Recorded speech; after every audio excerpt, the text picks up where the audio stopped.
11월 19일 금요일입니다. 가상자산 시황 분석 및 뉴스를 전달하는 블록체인입니다. 지난 24시간의 주요 시황 정보입니다. 미국 3대 지수가 기업들의 실적 호조에도 인플레이션 경제 회복세가 둔화될 수 있다는 우려로 혼조세를 보였습니다. 다우지수는 0.17% 하락하고 S&P 500 지수는 0.34% 하락했습니다. 나스닥 지수는 0.45% 상승하며 거래를 마쳤습니다. 비트코인 가격이 56,000달러 선을 반납하는 등 가상자산이 일제히 급락했습니다. 가격 하락의 원인은 다양합니다. 달러 및 미국 국채금리가 상승하고 가상자산 과세 우려와 미국 SEC의 비트코인 현물 ETF 승인 연기에 따른 실망 매물, 또한 기관 투자자의 차익 실현과 이를 지켜보는 개인 투자자의 패닉 매도가 가격 하락을 부추기고 있는 것으로 분석됩니다. 코인텔레그래프는 비트코인 매도 압력이 지속된다면 55,000달러까지 하락할 수 있다고 전망했습니다. 또 다른 전문가는 56,000달러 저지선을 기준으로 다시 반등세가 나타날 가능성이 높고 이번 약세 역시 가상자산 시장의 변동성의 일부라며 장기 투자자에게는 저점 매수에 좋은 기회라고 전망했습니다.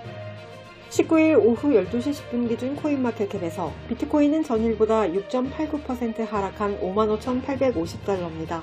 이더리움은 6.45% 하락한 4,016달러입니다. 솔라나는 12.8% 하락한 192달러입니다. 에이다는 7.06% 하락한 1.77달러입니다. 리플은 9.7% 하락한 1.03달러입니다. 도지코인은 8.97% 하락한 0.2178달러입니다.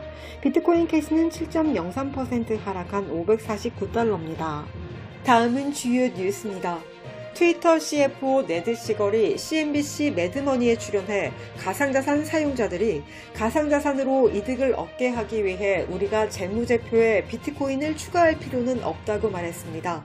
이와 관련해 그는 트위터에서 가상자산 사용자를 도울 수 있는 방법이 매우 많다며 트위터 프로필을 클릭해 비트코인 팁을 제공할 수 있고 트위터에서 가상자산 블록체인 기술을 레버리지해 사람들을 도울 수 있는 모든 방법을 고민하고 있기 때문이라고 설명했습니다.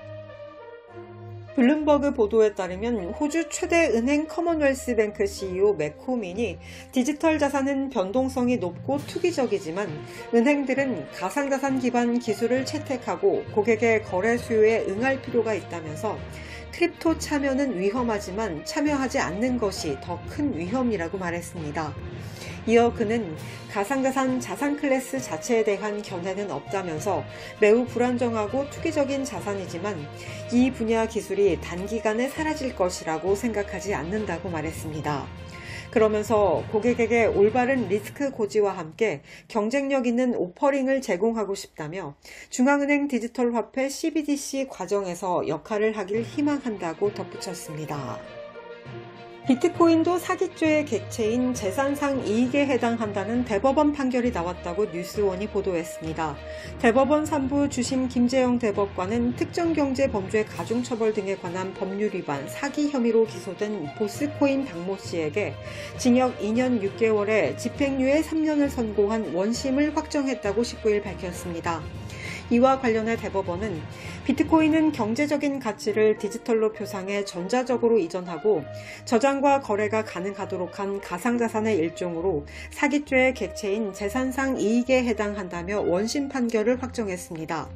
박 씨는 항소심에서 비트코인의 전송은 정보의 기록이나 변경에 불과하므로 이를 재산상 이익의 이전이라고 볼 수 없다며 사기죄에서 말하는 처분 행위가 있었다고 볼 수 없다고 주장한 바 있습니다. 박 씨는 회사의 설립자인 아버지가 다른 임원들과 갈등을 겪던 중 주요 주주 A씨 등에게 다중 서명 계좌에 보관된 비트코인 중 6000BTC를 자신의 단독 명의 계좌로 이체시켜주면 코인 이벤트에 참가한 후 곧바로 반환하겠다고 속여 비트코인을 단독 계좌로 이체받고 반환하지 않은 혐의로 기소됐습니다. 1심 법원은 박 씨가 비트코인을 이체받아 이를 가지고 아버지의 회사에서 지배력을 강화 또는 갈등 해결 과정에서 유리한 조건을 획득할 목적으로 범행을 저질렀다고 봤습니다. 코인텔레그래프에 따르면 가상자산 리서치 업체 델파이 디지털이 매도 압력이 지속된다면 55,000달러까지 하락할 수 있다고 전망했습니다. 단 장기적인 추세 전환보다는 단기적인 조정에 무게를 실었습니다. 델파이는 이와 관련해 초기 매도는 대부분 펀더멘탈의 전환보다는 포지션 청산에 의한 영향으로 풀이했고, 지난주 시장 전반에 상당한 디레버리징이 이루어졌지만 주요 거래소들의 가격 하락에 따른 청산 규모 증가를 막지 못했다고 설명했습니다. 이어 매도 압력이 지속된다면 55,000달러까지 하락할 수 있다면서도 하락이 단기적이며 잠재적으로는 매력적인 진입 포인트가 될 수 있다고 진단했습니다. 마이크로 스트래티지 마이클 세일러 CEO가 자신의 트위터를 통해 비트코인은 터키의 희망이 되고 있다고 말했습니다. 그들의 화폐 가치는 지난 3월 이후 3분의 1이 빠졌고 9년 연속 하락세이며 터키 리라의 달러로의 전환은 붕괴를 더디게 만들 뿐이라고 했습니다.